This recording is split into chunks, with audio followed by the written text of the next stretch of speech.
membiasakan yang tidak biasa memang bukan perkara mudah, tapi senang sekali kalau sampai detik ini kita masih dalam lindungan Allah Subhanahu wa taala, Tuhan Yang Maha Kuasa, dalam kondisi sehat dan tetap bisa berkumpul bersama keluarga. Ini yang paling penting. Karena jarak boleh jadi memisahkan, Anda belum bisa berkumpul dengan keluarga, namun hati saya yakin akan tetap bertaut. Keluarga adalah pilar terutama dan terpenting untuk bisa menjadikan bangsa ini maju dan bergerak. Dan hari ini senang sekali bertepatan dengan momen di bulan Juni, peringatan Hari Keluarga Nasional tahun ini yang ke-27. Kalau biasanya Anda melihat kawan-kawan Badan Kependudukan dan Keluarga Berencana Nasional BKKBN Provinsi Jawa Timur pasti bikin acara yang luar biasa untuk warga Provinsi Jawa Timur. Tahun ini ada yang berbeda. Tetap ada acara, namun dengan beberapa penyesuaian. Dan itulah kenapa sore ini dalam Bincang Sore, saya Rizkyani Putri menyapa Anda untuk kita berbincang seputar Hari Keluarga di masa transisi tetap bahagia. Dan bersama saya sudah hadir dua tamu istimewa, yang satu gagah luar biasa, yang satu cantik menawan. Saya sapa dulu yang cantik, boleh ya Bapak ya? Ada Ketua Tim Penggerak PKK Provinsi Jawa Timur, Ibu Arumi Bahsin Alistianto Dardak. Selamat sore, Assalamualaikum, apa kabar? Waalaikumsalam warahmatullahi wabarakatuh. Baik, sehat, Alhamdulillah. Alhamdulillah. Situasi new normal, lebih santai atau makin sibuk? Makin sibuk, sebenarnya bukan sibuk. Sebenarnya kata yang paling tepat menggambarkan situasi sekarang adalah produktif. Produktif atau tidak? Betul. Alhamdulillah tetap produktif. Dan alhamdulillah, seharusnya sama produktifnya ini. 3 bulan hadir di Jawa Timur, Betul. langsung disambut dengan situasi yang tidak biasa. Dr. Andes Sukaryo Teguh Santoso MPD, Kepala Perwakilan BKKBN Provinsi Jawa Timur. Pak Teguh, selamat sore, Assalamualaikum. Waalaikumsalam warahmatullahi wabarakatuh. Selamat datang Pak di Jawa Timur. Terima kasih. Jawa Timur luar biasa. Jadi ada banyak hal yang akhirnya harus disesuaikan. Betul. Mestinya bulan ini momen besar bagi BKKBN Provinsi Jawa Timur. Kita menyelenggarakan satu perhelatan yang ditunggu-tunggu oleh keluarga se-Jawa Timur untuk bisa seru-seruan bareng sama BKKBN. Iya, betul. Tapi tahun ini beda. Iya. Apa yang bikin tahun ini istimewa di pandangan Pak Teguh? Iya, ini kan sebuah tahun yang kita merasakan pagebluk tidak hanya satu daerah saja, tetapi menyeluruh bahkan dunia. Betul. Jadi saya pikir ini seluruh masyarakat di dunia memahami situasinya, termasuk Jawa Timur.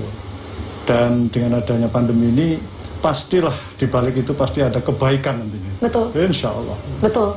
Pasti ada hikmah di balik Pasti ada semua ini. hikmahnya. Dan Jadi kita tetap optimis lah. tetap optimis, itu yang terpenting. Jadi produktif, optimis, kita yakin kita bisa melalui semua ini dan tetap bisa selalu memprioritaskan keluarga. Itu goal bersama ya Pak ya. Iya, betul.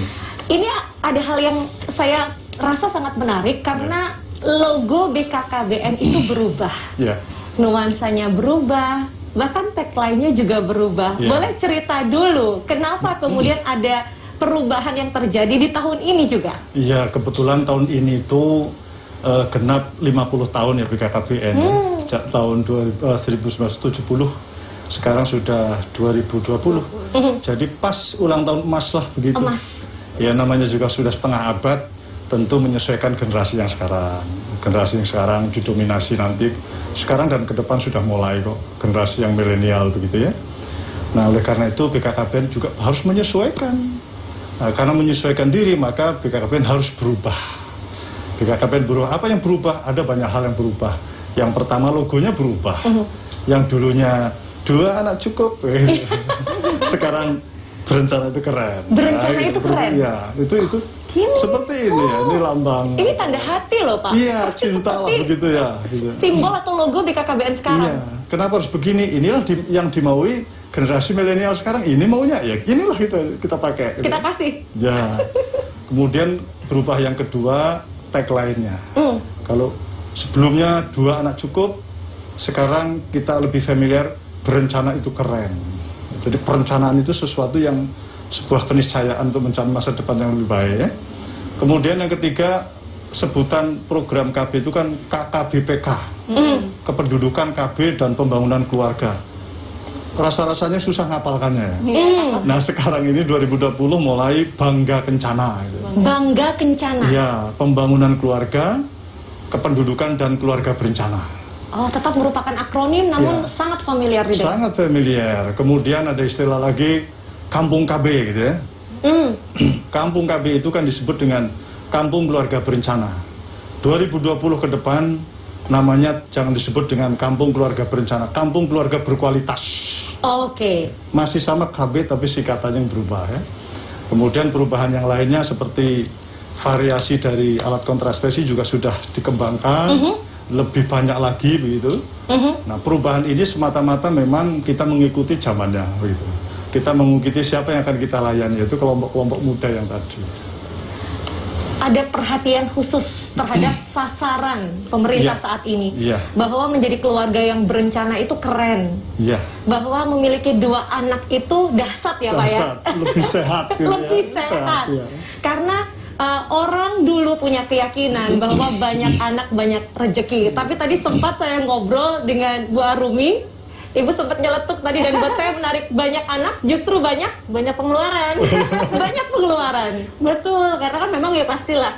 Pasti kalau jadi mungkin gini, kalau zaman dulu itu memang dengan kurangnya penduduk kita, jadi memang banyak anak banyak rezeki, itu banyak pepatah yang mengatakan seperti itu. Tetapi bedanya kehidupan zaman dulu sama zaman sekarang, kalau zaman dulu tuh rumah itu tanahnya gede-gede. Betul. Dan punya kebiasaan bukan konsumtif, tetapi menanam dari lahan yang tersedia. Jadi apa yang kita makan, apa yang kita hasilkan gitu. Betul. Tapi kalau sekarang apa-apa beli. Jadi bayangkan kalau misalnya anaknya banyak, ini bukan hanya faktor finansial merupakan salah satu faktor. Banyak anak banyak pengeluaran. Betul. Yang kedua adalah banyak anak, pasti kasih sayang terhadap anaknya juga akan berkurang. Terbagi lebih banyak. Betul. Karena anak-anak zaman sekarang ini butuh banyak kasih sayang dan juga perhatian yang lebih dari yang dulu. Karena kompetisi anak sekarang tuh lebih menakutkan, ya kan? Jadi anak itu betul-betul harus diberikan kasih sayang, diberikan perhatian, diberikan nutrisi yang bagus, dan pasti beban orang tua dengan jumlah anak yang pas, yang baik gitu akan sangat mempengaruhi. Ada banyak catatan dan ini masih awal kebersamaan kita pemirsa. Saya terbayang di benak Anda ya, begitu dengar BKKBN. Hari ini Bu Arumi juga hadir tengah-tengah kita. Tentu akan ada materi diskusi yang sangat asik dan menarik untuk kita bahas berikutnya.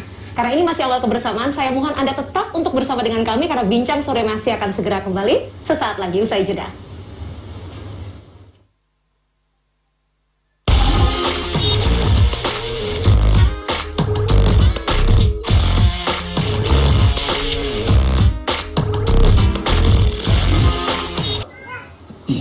Masih bersama kami dalam Bincang Sore pemirsa, dan saya masih bersama Pak Teguh juga. Bapak boleh cerita ya, tadi ada logo yang berubah karena melihat bagaimana situasi masyarakat saat ini yang ke depan adalah para millennials yang disasar. Betul. Untuk bisa turut menyemangati dan mematuhi apa yang menjadi cita-cita kita bersama. Betul. Nah, satu hal yang menarik, program BKKBN dengan logo yang berubah, adakah yang berubah? Tadi Bapak sempat sebut ada banyak program, tapi diantaranya adalah 1 juta akseptor. Iya. Itu apa Pak? Itu memang sebuah kegiatan ya, kegiatan yang akan dilakukan nanti menjelang puncak peringatan Hari Keluarga. 29 Juli. 29 Juli. Nah, 1 juta sektor itu sebuah semangat ya. Kalau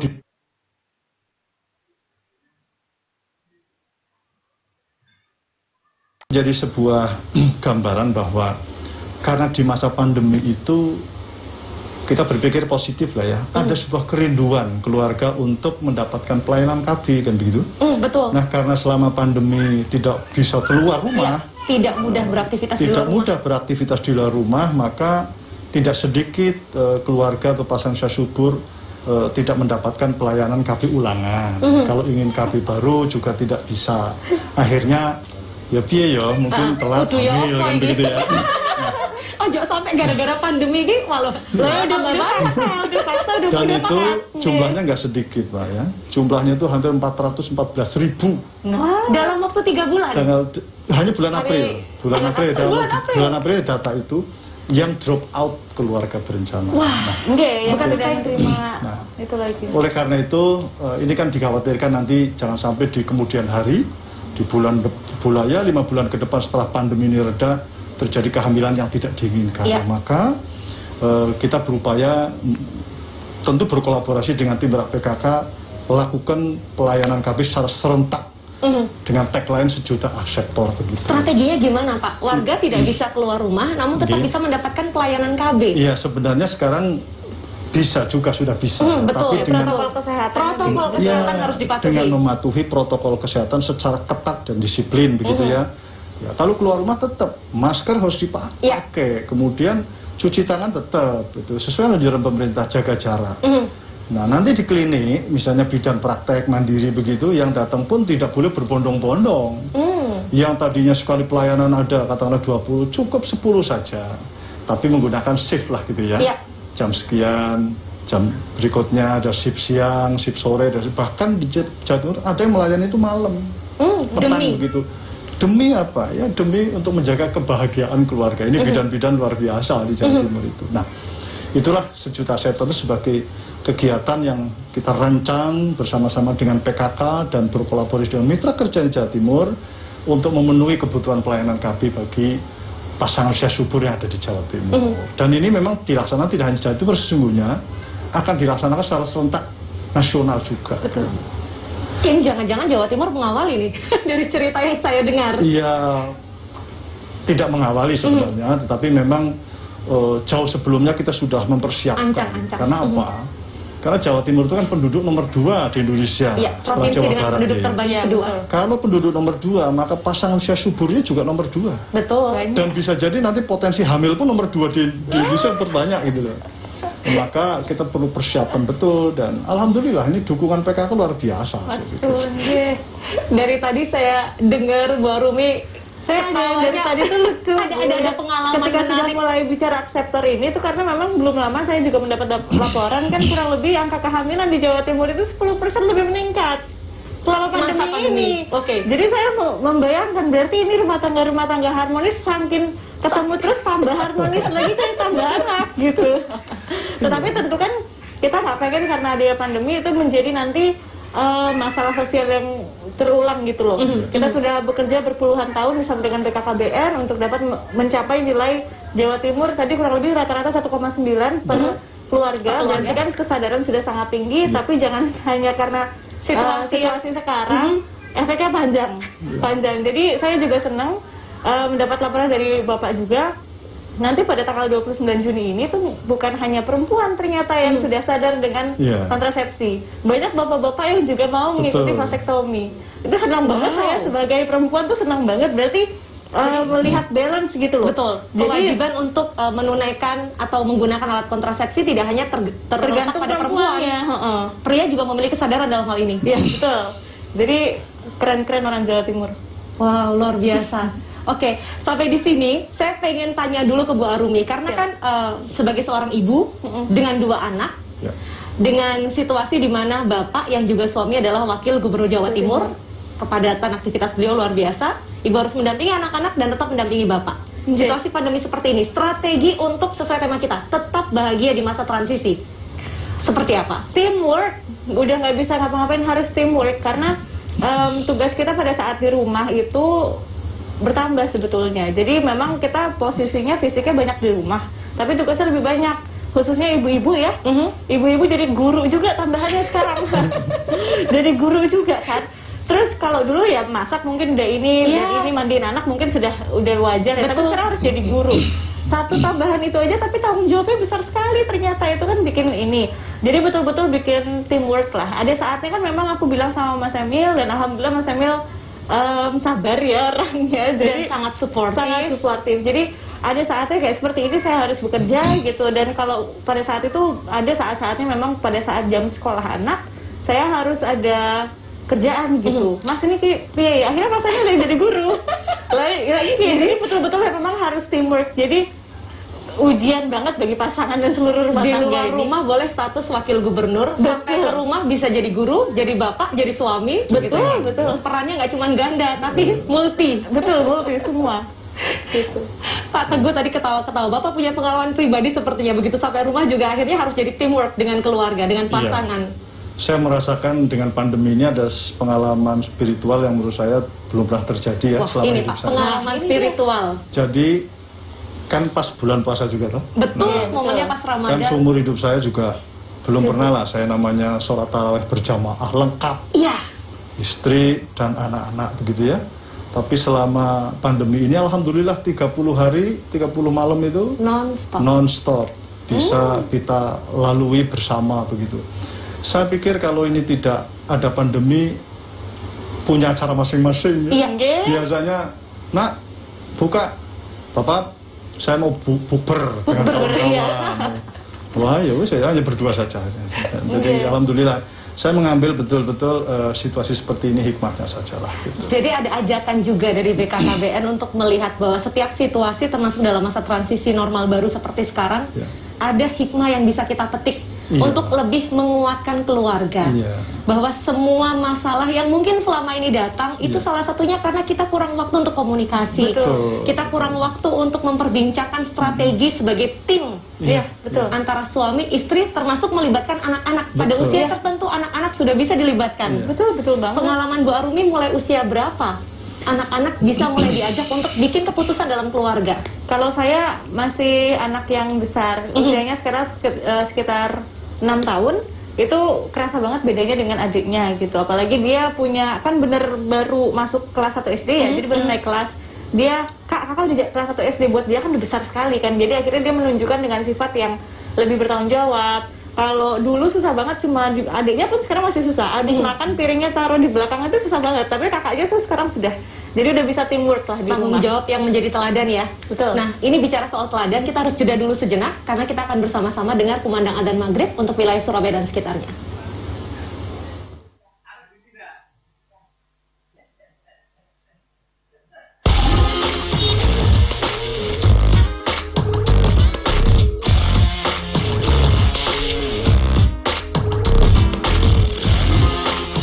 Kali ini Bincang Sore masih bersama dengan BKKBN Provinsi Jawa Timur dan tema kita masih seputar Hari Keluarga di masa transisi tetap bahagia. Mohon digarisbawahi. Momennya Hari Keluarga memang bulan Juni, tapi setiap hari adalah Hari Keluarga dan kebahagiaan adalah tanggung jawab bersama di antara semua anggota keluarga.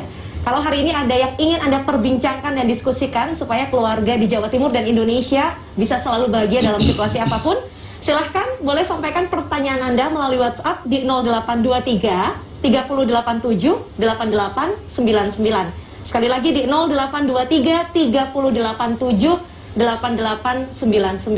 Saya ingin kembali berbincang dengan Kepala Perwakilan BKKBN Provinsi Jawa Timur, Pak Teguh. Tadi Bapak cerita di antara begitu banyak program yang melibatkan masyarakat, salah satunya adalah peran serta remaja. Ada genre. Boleh cerita Pak? Ya, genre ini sebuah program, sebuah kegiatan ataupun ya program lah ya.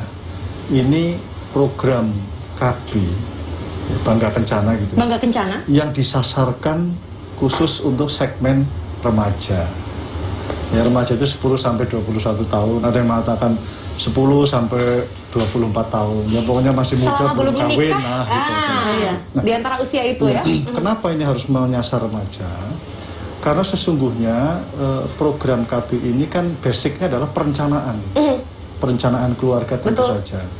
Nah, remaja ini adalah ke depan akan menjadi sebuah keluarga. Maka konsep perencanaan penting. Apa itu perencanaan yang dimaksud? Ya bagaimana perencanaan mempersiapkan kehidupan ke depan. Kalau mau kawin usianya harus berapa. Persiapan sekolah, pendidikan penting. Juga ekonomi. Jadi pada saat masuk jenjang keluarga sudah siap. Itu yang pertama. Yang kedua, kita tahu bahwa kehidupan remaja itu, terutama kehidupan reproduksi remaja, ya kalau kita lihat ada aborsi, kemudian ada narkoba, kemudian HIV, itu semua menyasar umumnya kasus-kasus pada kelompok remaja ya.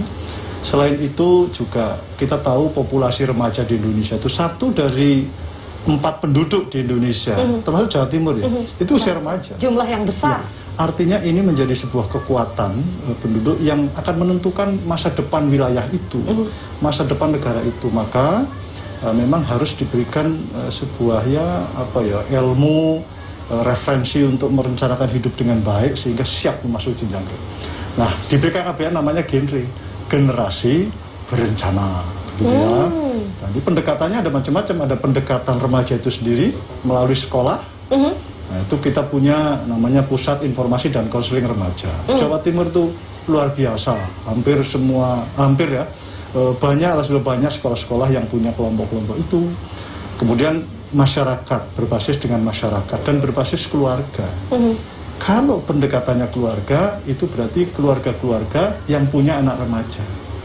Penting orang tua memahami tumbuh dan kembangnya remaja dan bagaimana berkomunikasi yang baik dengan anak yang disebut dengan anak remaja itu sendiri. Nah, itu program genre seperti itu. Ya.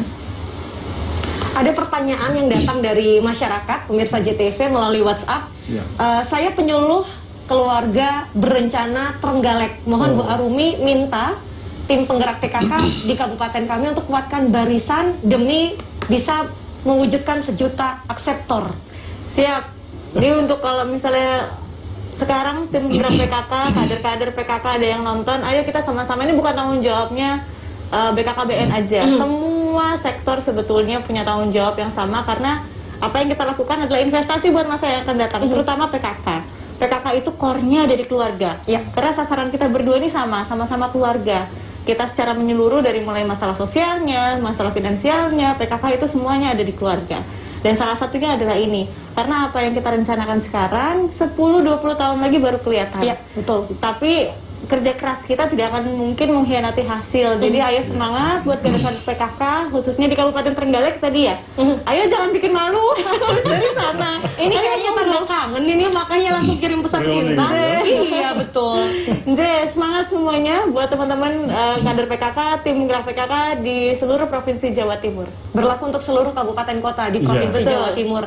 Jadi pendekatannya itu untuk bisa kembali lagi ke 1 juta akseptor. Versi BKKBN seperti apa, versi PKK seperti apa? Boleh dijawab Pak Teguh dulu. Iya, BKKBN itu bergerak di penyuluhan. Ya. Jadi menggerakkan masyarakat, ya. Yang namanya juga menggerakkan masyarakat. Siapa itu? Ada tokoh-tokoh agama, mitra kerja yang untuk melakukan KIE, ya, komunikasi informasi edukasi kepada keluarga. Tentang tentu keluarga berencana, dan besok nih kalau membutuhkan pelayanan KB datang ya ke klinik ini, ke puskesmas ini, tenaganya seperti ini, sudah siap dilayani dengan baik. Selain itu peran BKKBN itu juga menyiapkan tenaga pelayanan. Sudah ada bidan, tapi kan ya kita perlulah dibantu APD-nya dan sebagainya. Betul. Termasuk alat dan obat kontrasepsinya kita siapkan. Nah, di setiap kabupaten punya namanya mobil unit penerangan, gitu. Jadi woro-woro gitu, masyarakat bagian keliling. Ya, sambil mengingatkan perlunya pencegahan COVID-19 kepada masyarakat. Ini loh harus rajin cuci tangan, menggunakan masker dan lain sebagainya. Mengingatkan bagi yang membutuhkan pelayanan KB, datang ya nanti tanggal 29 untuk mendapatkan pelayanan KB secara gratis. Itu peran kita.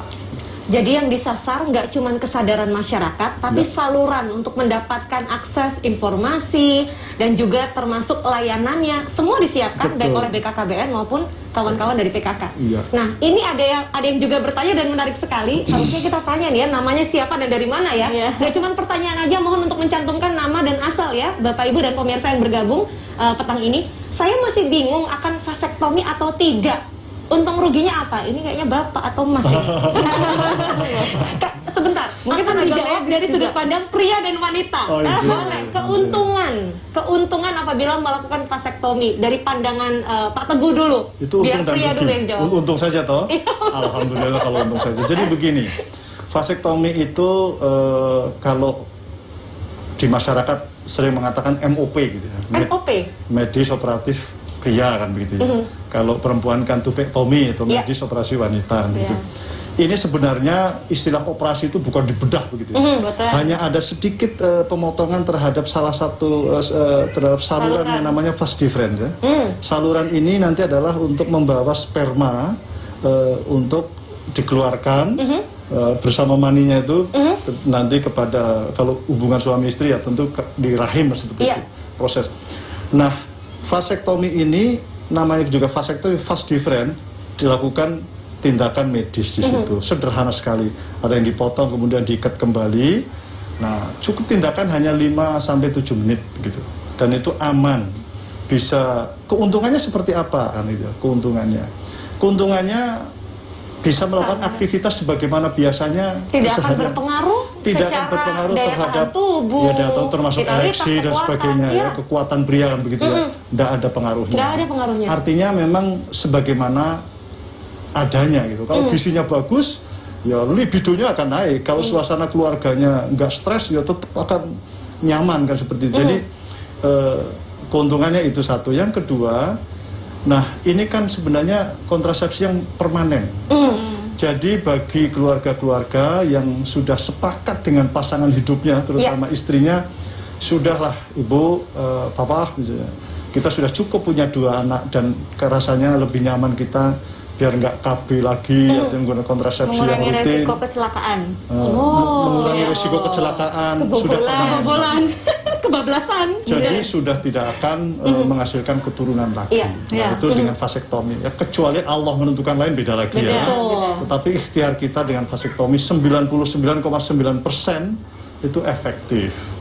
Dan pasca vasektomi ini bisa melakukan aktivitas sebagaimana biasanya, tidak perlu harus istirahat. Kan itu hanya tindakannya 1 cm lah begitu, nggak sampai 1 cm. Nanti dilakukan plesteria atau ditutup dengan ya semacam tensoplast seperti itu, sudah selesai. Dari gambarannya sebetulnya ya lebih banyak keuntungan daripada kerugiannya. Bukan kerugian, mungkin ada yang ini. Walaupun kekhawatiran, bukan kekhawatiran. Jadi banyak yang ketika sudah vasektomi kan sudah lepas kontrol. Harus diingat biasanya itu 6 bulan pertama vasektomi belum 100%. Jadi harus menunggu 6 bulan untuk bisa lepas kontrol. Baik. Karena banyak yang kemudian saya sudah vasektomi tapi kok kebobolan gitu katanya. Tapi memang harus menunggu. Jadi harus dikonsultasikan ya. Makanya prosesnya bagaimana. sambil menunggu itu tetap menggunakan alat KB. Kalau suami bisa menggunakan kondom lebih aman. 6 bulan pertama. Baik. Ini kalau dengerin Pak Teguh sama Bu Arumi ngobrolin soal vasektomi dan hal-hal lain terkait perencanaan keluarga, kayaknya fasih banget ya. Masih segmen 3, masih ada 2 segmen kebersamaan kita. Jadi pertanyaan yang belum disampaikan boleh melalui WhatsApp. Kami akan segera kembali usai jeda.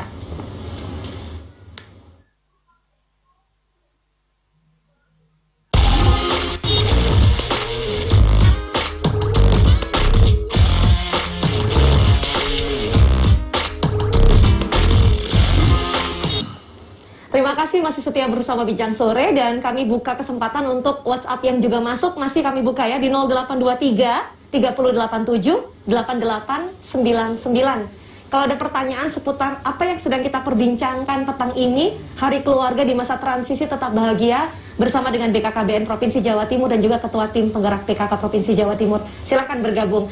Sambil kita lanjut Pak, karena nanti di akhir segmen ini apabila masih ada waktu saya juga akan buka line telepon untuk pemirsa yang bertanya secara langsung ke Pak Teguh dan juga Bu Arumi. Dengan berbagai pandangan tadi dan pelayanan KB sejuta akseptor yang ingin kita capai, ternyata pertanyaannya sudah masuk Pak. Saya mohon izin dulu sebentar. Ada pertanyaan dari Ibu Caca di Magetan. Yang pertama, apa resiko hamil saat pandemi? Dan pertanyaan kedua, kenapa ada kampanye tunda kehamilan selama masa pandemi ini dari BKKBN? Ada alasan apa di balik itu? Mungkin boleh digali dulu, Bu Caca ini sudah menikah berapa lama dan sudah punya anak berapa itu dulu ya Pak ya? Karena kalau belum ada anak, nah apakah perlu ditunda untuk kehamilan atau memang perlu ditunda? Ya, Pak Teguh silakan jawab. Kalau menurut para dokter ya, para dokter yang saya juga mendengarkan, memang hamil pada saat pandemi itu berisiko. Kenapa berisiko? Karena berhadapan dengan sebuah virus kan. Virus di mana kita harus punya daya tahan tubuh yang bagus. Dan situasi kan hamil tiap perempuan bisa berbeda. Pada trimester pertama umumnya itu ya ibu kan pernah merasakan barangkali seperti itu. Paham Pak, paham. Lemah gitu ya. Nah, pada situasi tubuh seorang ibu itu lemah, menurun daya tahan tubuhnya. Nah, disitulah rentan terhadap virus dan sebagainya ya. Tidak hanya itu, di dalam nanti pemeliharaan kehamilannya kan kita perlu juga aktivitas kontrol kepada kesehatan dan sebagainya. Sementara kita dibatasi ruang gerak kita. Nah, itulah maka sangat berisiko. Nah, kalau itu terjadi tentang hamil betul nanti dan melahirkan, berisiko terhadap malnutrisi juga. Bahkan ya stunting ini juga akan bisa jadi bukannya menurun malah meningkat dengan adanya kehamilan yang tidak diinginkan. Nah, yang terakhir ini penting juga pola asuh ya. Bagaimana memberikan pengasuhan yang maksimal sementara bayi atau anak yang dilahirkan dalam tanda kutip tidak diinginkan begitu. Tentu akan berbeda perlakuannya. Nah, kemudian termasuk situasi secara ekonomi yang belum menentu ya Pak ya? Nah, kemudian pertanyaan kedua kaitannya kenapa ada kampanye tunda kehamilan. Ya, maka salah satu caranya bersabar begitu. Iya.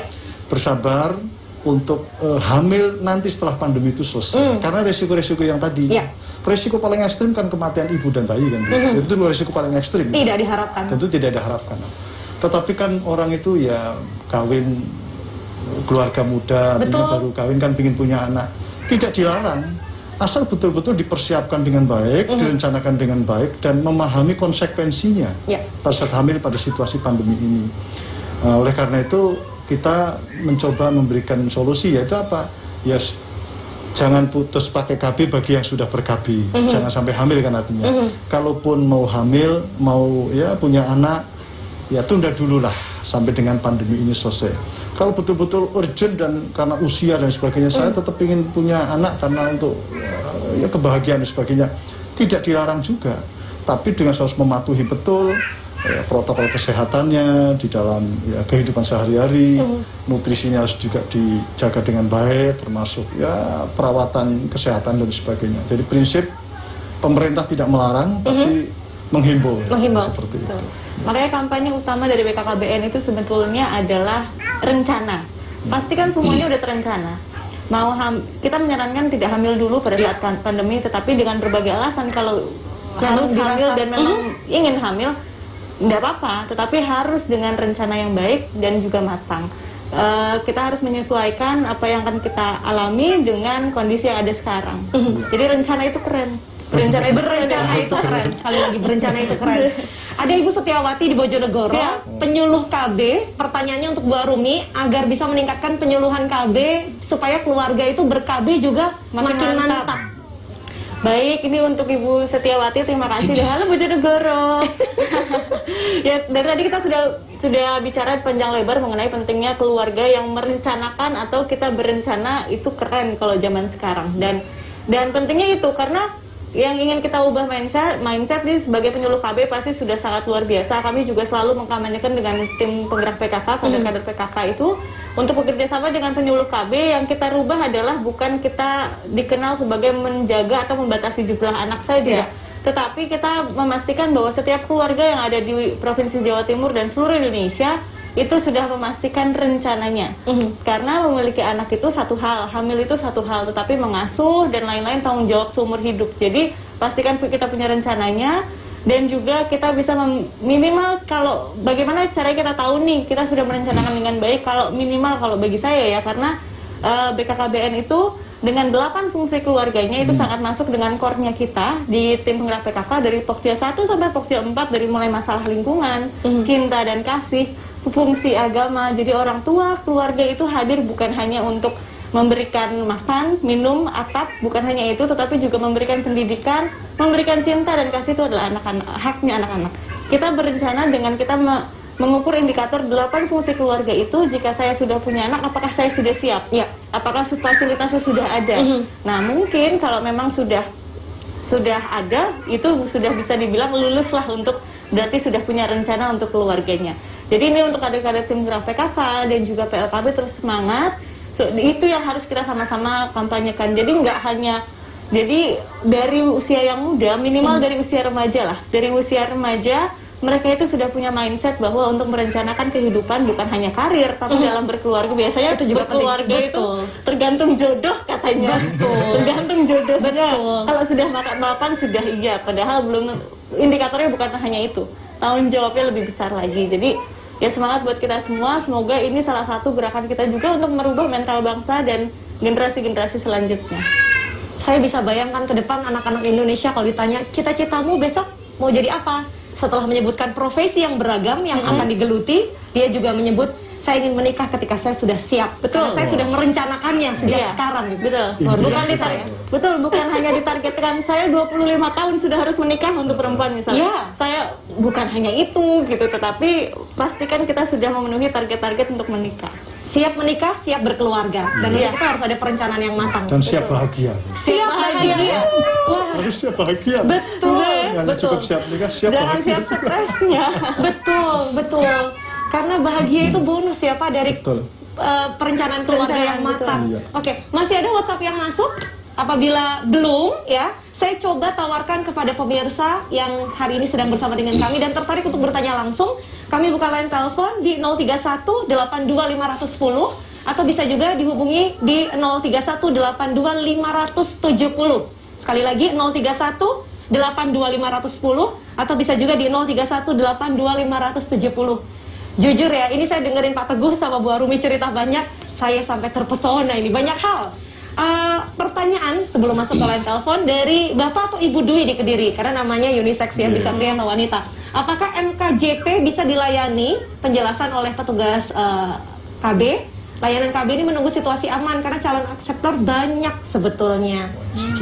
Sistemnya ini yang sudah berjalan atau belum ya, yang menjadi pertanyaan. MKJP, sebelumnya Pak, MKJP itu apa Mas? Metode kontrasepsi jangka panjang. Baik. Jenisnya IUD, implan, dan tadi MOP ataupun EWW. Gitu. Jadi bisa dilayani. Bidan sudah siap melayaninya saat ini karena beliau, bidan-bidan ini sudah dilengkapi dengan APD dan siap mematuhi protokol kesehatan. Sudah ada SOP dari Kementerian Kesehatan, pelayanan KB di masa pandemi sudah ada. Jadi masyarakat tidak perlu takut, tidak perlu ragu-ragu. Demi kebahagiaan keluarga, KB datang saja ke bidan dan tentu harus janjian. Janjian telepon. Kalau misalnya nggak bisa nomor teleponnya, hubungi PLKB atau kadernya. Ya minta ditunjukkan agar waktunya pas. Karena sebaiknya pelayanan KB saat ini di situasi seperti ini ya janjian lah, biar ada kesiapan di dua pihak ya. Di antara kedua pihak dan tidak ada antrian. Artinya ketika satu datang dilayani, satu orang menunggu di luar, begitu seterusnya ya. Iya betul. Siap dilayani dan nggak usah khawatir, pelayanan ini akan mudah dan insya Allah gratis seperti itu. Nah, ini yang paling penting. Jadi sekali lagi pemerintah melalui BKKBN Provinsi Jawa Timur tidak hanya menghimbau, tapi betul-betul menyiapkan sarana dan prasarananya ya. Ada satu kesempatan untuk segmen terakhir kebersamaan kita, jadi mohon untuk tetap tinggal bersama dengan kami, sesaat lagi kami akan usai kembali.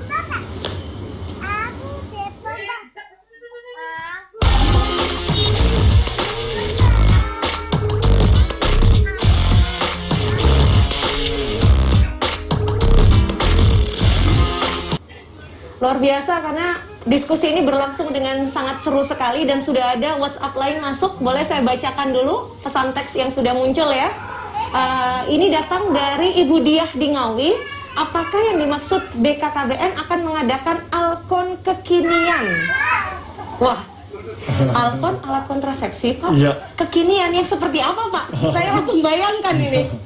Sebenarnya alat kontrasepsi yang sudah kita kenalkan seperti suntik, pil, kondom, kemudian ada vasektomi, ada tubektomi gitu, ada juga implan. Nah, kekinian ini yang dimaksud barangkali apakah ada varian baru gitu ya? Ada, sedang kita proses ya, seperti misalnya implan yang tadinya 2 batang kita sediakan yang 1 batang. Itu sudah tahun ini, insya Allah tahun ini bisa diluncurkan. Dari sisi kenyamanan ya, karena 1 batang ya, kalau 1 batang kan masangnya kan lebih mudah gitu. Efektivitasnya juga cukup efektif dan lifetime-nya juga antara 3 sampai 4 tahun kan seperti itu. Kemudian suntik juga ada varian juga. Pel juga begitu, yang khusus untuk yang menyusui kita siapkan. Itu yang kekinian begitu, yang dimaksud barangkali seperti itu. Dan kontrasepsi untuk pria tidak hanya MOP, tidak hanya kondom, kita juga sedang berproses untuk pel bagi bapak-bapak gitu ya. Tapi yang belum diluncurkan. Mudah-mudahan dalam waktu yang tidak terlalu lama akan ditawarkan kepada masyarakat. Saya pribadi kalau boleh bercerita, saya pelaku KB alami Pak. Jadi 2 anak itu lahir dengan rencana. Ketika kami siap, anak pertama lahir, anak kedua jeda 4 tahun. Dan itu butuh kesepakatan kedua belah pihak. Betul. Memang tidak mudah, tapi butuh kesepakatan kedua belah pihak. Kalender Bapak. Jadi kami betul-betul jaga supaya pada saat berhubungan dalam situasi saya tidak sedang masa subur, sehingga suami tetap menikmati, saya sebagai istri juga menikmati. Dan memang itu tidak mudah. KB secara alami itu perlu kecerdasan dua pihak loh ya. Sebentar Pak, saya merasa cerdas berarti Pak. Apa sih? Kecerdasan emosi, betul. Bahkan menghitung kedua belah pihak. Masa suburnya seorang ibu itu kan perlu kecerdasan. Betul. Nggak tahu kita masa suburnya di sekarang itu pakai aplikasi. Jadi untuk bapak-bapak ini yang mungkin mau KB alami, lagi merencanakan dengan pasangan, kalau misalnya ibunya lagi banyak kerjaan, bapaknya juga nggak apa-apa, ada aplikasi yang memang di handphone bapaknya. Jadi bisa saling, oh Bisa saling ngecek betul ini tanggalnya ini. Iya. Itu barangkali juga alat kontrasepsi kekinian termasuk gitu. Begitu tadi muncul karena di benak saya ketika mungkin pria tidak mudah untuk memutuskan vasektomi, wanita juga belum ingin untuk memasang alat kontrasepsi, ini menjadi salah satu solusi asalkan itu tadi Pak, konsisten dan komitmen terhadap kesepakatan bersama. Bu Arumi, karena waktu kita sisa 4 menit, saya pengen denger cerita dari Bu Arumi, kiat-kiatnya juga untuk seluruh tim penggerak PKK di seluruh Jawa Timur bisa tetap penuh semangat untuk melakukan pendampingan bagi masyarakat. Baik, untuk semua kader dan juga semua masyarakat. Jadi sebetulnya kalau kata Bu Gubernur itu tidak ada yang namanya kader PKK itu yang ini orangnya yang ini, enggak. Sebetulnya seluruh kader PKK adalah seluruh masyarakat. Karena PKK adalah bagian dari masyarakat dan masyarakat adalah bagian dari PKK. Kita punya misi yang sama, kita punya misi yang satu. Nah, yang kita harus ingat bersama adalah di tim penggerak PKK yang kita kenal, yang menjadi sasaran kita dan yang paling penting bagi kita adalah kesejahteraan keluarga. Kesejahteraan keluarga itu luas sekali maksudnya. Kalau kita melihat dari pola pandang Pokja 1, itu biasanya kita melihat dari pola pandang agamanya, agama apapun yang ada di Indonesia ini, agamanya sudah ada belum di ini, kemudian norma NKRI-nya sudah ada belum, kemudian di Pokja 2 tentang pendidikan, anak-anak sudah diberikan haknya untuk pendidikannya atau belum, dan seterusnya kreativitas. Di Pokja 3 pangan. Jadi papan sandang pangan itu sudah terpenuhi belum untuk seluruh keluarga, dan yang terakhir adalah kesehatan. Jadi sangat sesuai dengan BKKBN, kita yang paling penting adalah itu. Jadi semangat buat kita semua, sebetulnya PR-nya banyak banget. Memang tim karena semuanya dilakukan semuanya banyak banget, tetapi kita nggak bisa, PKK itu tidak bisa sukses sendiri kalau masyarakatnya juga tidak ingin bekerja sama. Ayo kita kerjasama memajukan negara Indonesia bersama dengan PKK. Dan ini berkahnya dunia akhirat. Pak Teguh, silahkan sampaikan semangat untuk kawan-kawan untuk bisa mewujudkan Bangga Kencana. Ya, yang pertama kita harus memaklumi betul situasi ini, meskipun sudah tidak PSBB, tetap masa transisi, tetap jaga diri dan keluarga, Bapak dan Ibu sekalian, dengan mematuhi protokol kesehatan. Yang pertama, itu prioritas. Yang kedua, ini persoalan KB. Jadi memang bagus bagi yang KB ya sudah menggunakan metode kontrasepsi dan sudah merasa nyaman, jangan putus pakai KB. Kalau mau hamil, upayakan tunda dulu hamil sampai dengan pandemi ini selesai atau pagebluk ini sudah mulai reda. Dan kalau memang paksa ingin punya anak, harus direncanakan dengan baik. Dan yang ketiga tentu ini menjelang Hari Keluarga Nasional ya, puncaknya tanggal 29 Juni, untuk menambah referensi, mengurangi rasa stres keluarga, bolehlah keluarga siapapun di Jawa Timur ini bisa mengakses situs kami www.siapbahagia.com. Wow. Jadi bahasa kita ini adalah sebuah layanan virtual, layanan online tentang seputar keluarga lah begitu. Diakses secara gratis, www.siapbahagia.com. Nanti begitu akses itu langsung keluarnya apa saja pertanyaan tentang remaja, tentang keluarga yang masih punya balita, punya lansia dan sebagainya, termasuk ekonomi keluarga, termasuk program KB. Boleh, karena di dalam layanan itu secara virtual, secara online itu kita siapkan tenaga-tenaga profesional, ada psikolog, ada dokter, ada bidan, dan juga spiritual, artinya pendekatan agama dan sebagainya. Baik. Dan kami mengharapkan betul, karena hari keluarga ini hari kita semua, tetap bahagialah begitu. Bahagia di segala suasana, termasuk di masa transisi normal baru seperti saat ini, pemirsa. Mudah-mudahan apa yang kita perbincangkan selama 60 menit terakhir bermanfaat untuk Anda. Dan sekali lagi, saya mengucapkan selamat memperingati Hari Keluarga Nasional tahun ini yang ke-27. Jadikan keluarga sebagai ruang untuk bisa siap bahagia bersama di antara seluruh anggota yang ada di dalamnya. Saya Rizky Putri undur diri. Matur nuwun Pak Teguh. Terima kasih Bu Arumi. Salam untuk Bapak dan juga putra-putri tercinta. Salam untuk keluarga Pak. Kita ketemu lagi dalam kesempatan dalam Bincang Sore pemirsa. Terima kasih. Selamat petang. Wassalamualaikum warahmatullahi wabarakatuh. Sampai jumpa.